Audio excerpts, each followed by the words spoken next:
Wow, okay. That's crazy. That right there is all the attempts I spent on this level so far. Okay.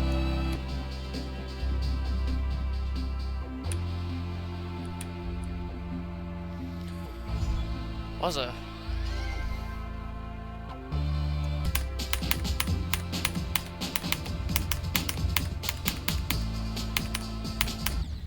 What the frick was that run? Holy crap. I don't know. There's worse. What if I've beaten like femboy circles or something? What? Oh, sorry. Scroll through my servers, I see that, I click on it, and I just Whoa. GG on the wet demon.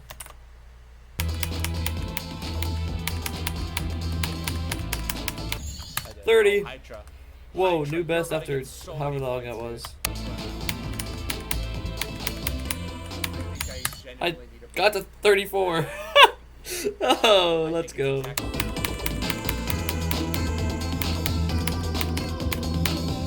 Oh, I was so late. Okay.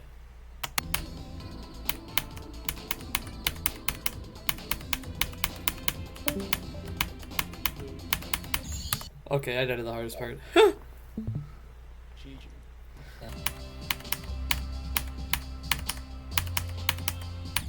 Whoa, whoa, whoa. 34 to 86. Probably a month ago was the last time I drew it. Whoa! Damn. I had to do a hard input.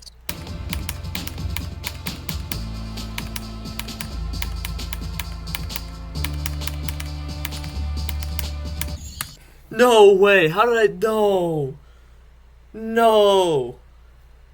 I missed the blue pad. I almost fluked it, dude. I almost fluked the whole level. Also, if you look at the top, it says 83. If you look at the bottom, it says 82. What the frick, Rob? What is up with that? Holy crap, dude. Okay, that was expected. That is an expected death.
Oh my gosh.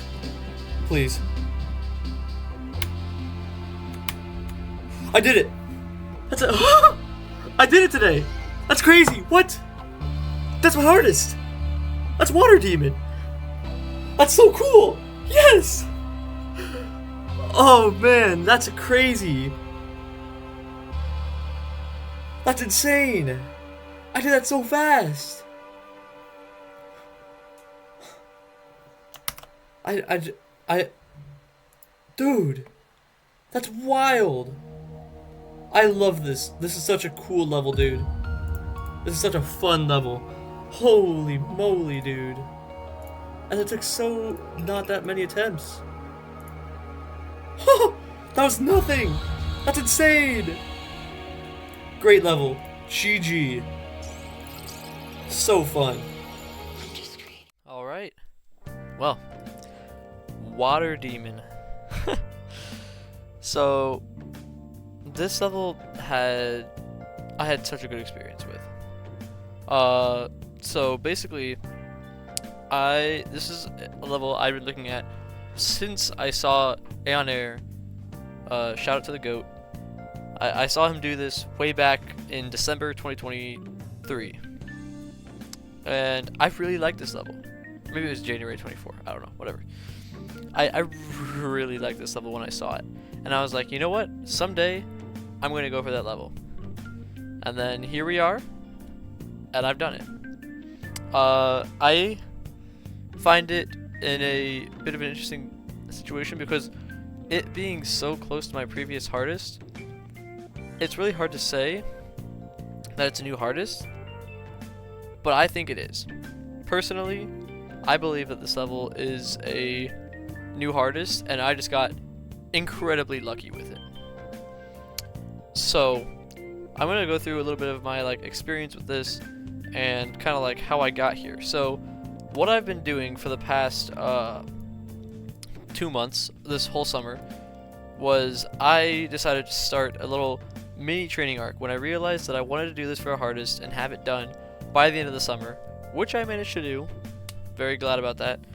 I decided, you know what, I'm gonna just do this level, but in order to not just jump back up to it after doing a bunch of easy extremes like all these other ones I've been doing, I decided, okay, we're gonna work our way towards that by playing a couple levels that I've been meaning to get to and that I know are gonna be tough and going to push my skill.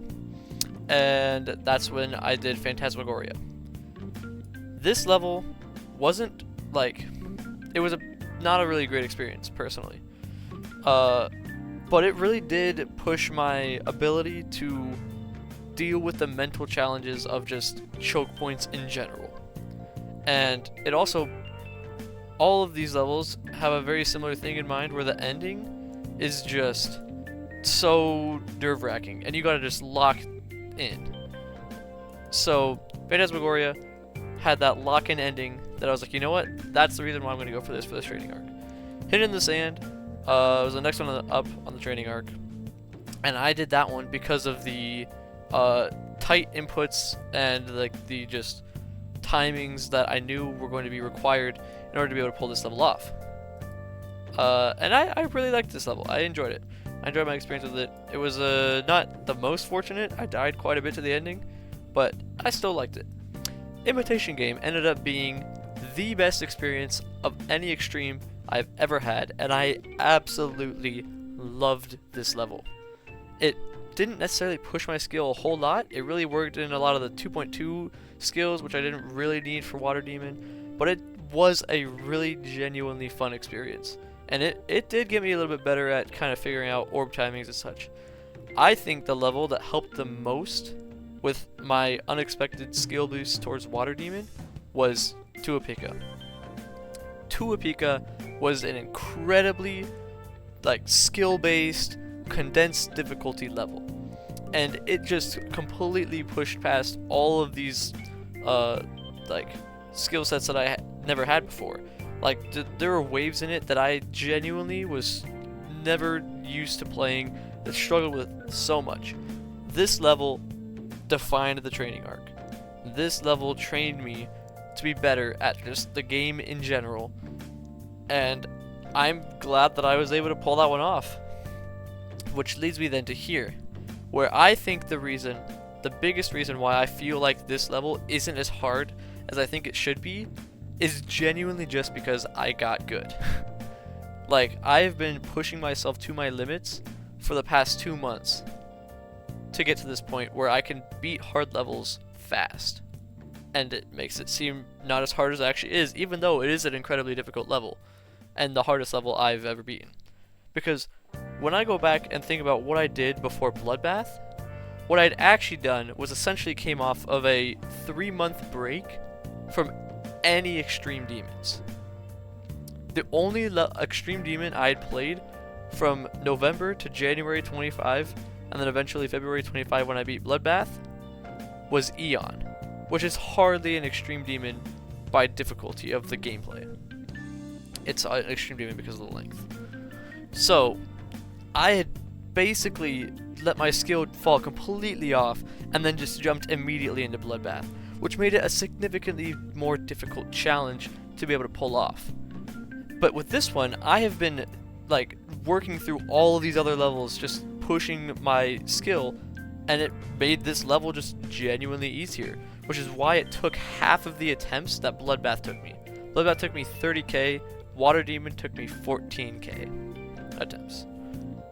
So, that's my thoughts on just like the general experience. The level itself, really fun. I genuinely had almost no problems with this level. I think every part of this eventually gets consistent. It's potentially one of the most like consistent and inconsistent I have ever played on a level. I got very lucky. Like, I don't think most people will understand how lucky it is that I did when I didn't die at all to the mirror part. Like, I essentially fluked 40% of the level. I died past 64% one time, and then I beat the level, and it was in the same day. Like, I genuinely got so incredibly lucky with this level that I think my just general nerve control really helped to pull that off. But yeah, I enjoyed this. The hardest part of the level is definitely the first half. It definitely gets easier as you go along. There's some hard parts in the mirror section that I somehow fluked by some miracle. But for the most part, all of the difficulty is probably from around 20 to 50%. 20 to 60. But yeah, this is a really fun level. Absolutely recommend it. The only other thing I want to talk about that you can kind of tell is I have officially downloaded some mods. I installed Geode, and I installed some of just like quality of life things. I figured I've been looking at them anyway, I might as well. I kind of liked the whole death tracker thing. I wanted to get that, and I figured if I'm gonna get those, I might as well get these other little things like the thumbnail stuff and the GDP installed. So I'm just like, you know what? Why not? And I've globed as well. All of these things. But yeah, I just decided that if I want one thing, I might as well just get the whole thing. And like, there's not really any other reason why. I just figured, like, I know all of this other stuff can be done in other ways. I've just lazy. I just don't really care either way. I realized I was kind of just whatever the word is, indifferent towards either side of the coin, that I was like, why not just go into that side and just make it easier for myself. So I'm now running mods, no longer vanilla, but nothing that's like game changing. Like, I don't have any mega hack or any of that. It's just the quality of life Geode stuff to make my experience better. But yeah, thank you for watching. If you enjoyed this video, feel free to subscribe. Feel free to leave a comment, whatever, leave a like. But yeah, thank you for watching, and I hope you enjoyed.